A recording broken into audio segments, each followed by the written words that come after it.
Take a swing at success. Take a swing at success. Tim Juda.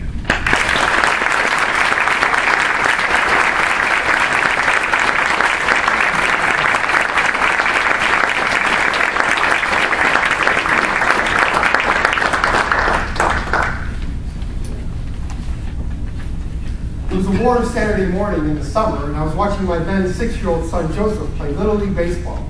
A player from the other team was rounding second base on his way to third, and my son was standing there waiting to tag him out.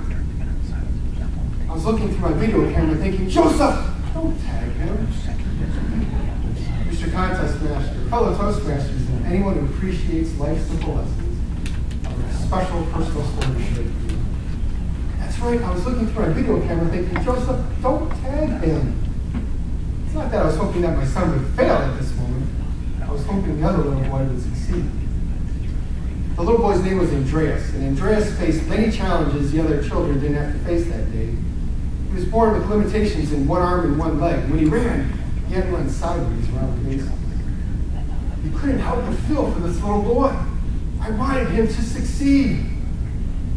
As that bat started, when he came up to the plate, whacked his bat twice and tried to make contact with the ball.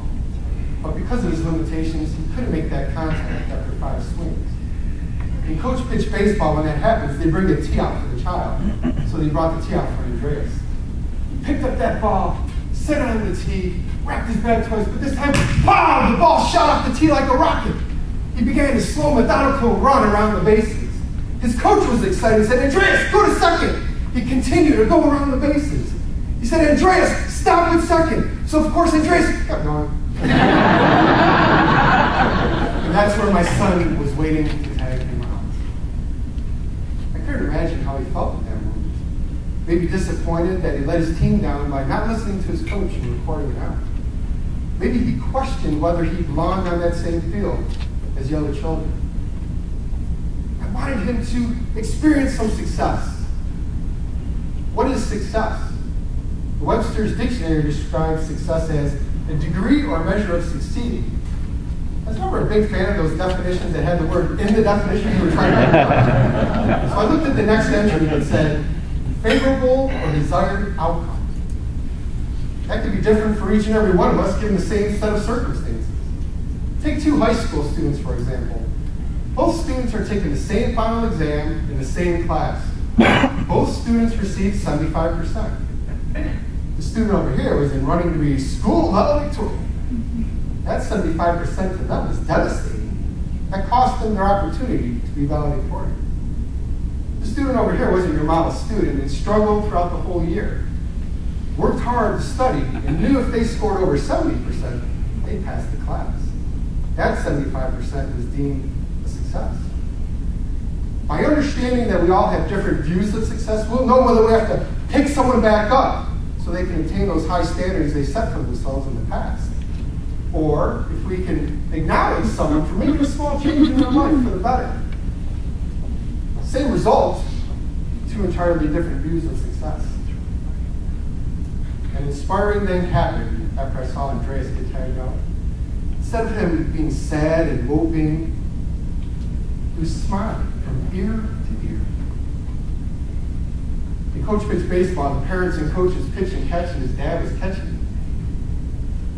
He ran back to the dugout and gave his dad a high five and said, Dad, did you see that hit? I sure did, Andreas. That was the best hit you had all year. And because they knew what his favorable and desired outcome was, they were able to share a moment only father and son can share. You see, Andreas didn't want to circle all the way around the bases to score a run. He just wanted to hit the ball. As a matter of fact, every child on that field had a different view of success. Some did want to score a run. Some wanted to make a good play in the field. Others thought building a big mound of dirt, kicking it in a college and made success. What are your favorable and desired outcomes? What is your definition of success? Maybe you want to start your own business, but people are telling you the expenses and risk far outweigh the profits and rewards. Don't do it. Maybe you want to start a new career, take on a new job opportunity. They're telling you, you have a job, In this economy, you are successful. Maybe you want to write your own book. People are telling you, the only books that get read are on the New York Times bestsellers list, Amazon.com, and recommended by Oprah.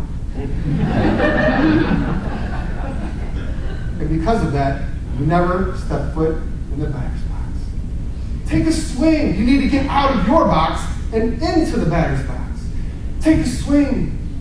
You'll never know what opportunities await you. And as Andreas showed us, what rewards and joys that follow. Andreas did have a chance to score a run that game. See, Coach pitched baseball. Every child bats every inning. And the last child, no matter how far they hit the ball or how soon the other team gets the ball, gets to circle all around the bases and score a run. Andreas was the boy. Once again, they had to bring the tee out for Andreas. He picked the ball, put it on the tee, once again, made that contact, and started his slow, methodical run around the bases. And he succeeded in scoring a run.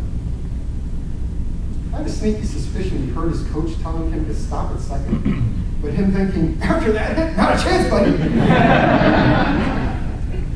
Well, he was listening to a voice, but it was the voice in his heart telling him his definition of success. His heart kept beating. Just hit the ball. What is your heart telling you? What is your definition of success? Take a swing. Get in the box. As Andreas showed each and every one of us, sometimes we succeed, even before we step 1 foot out of the back.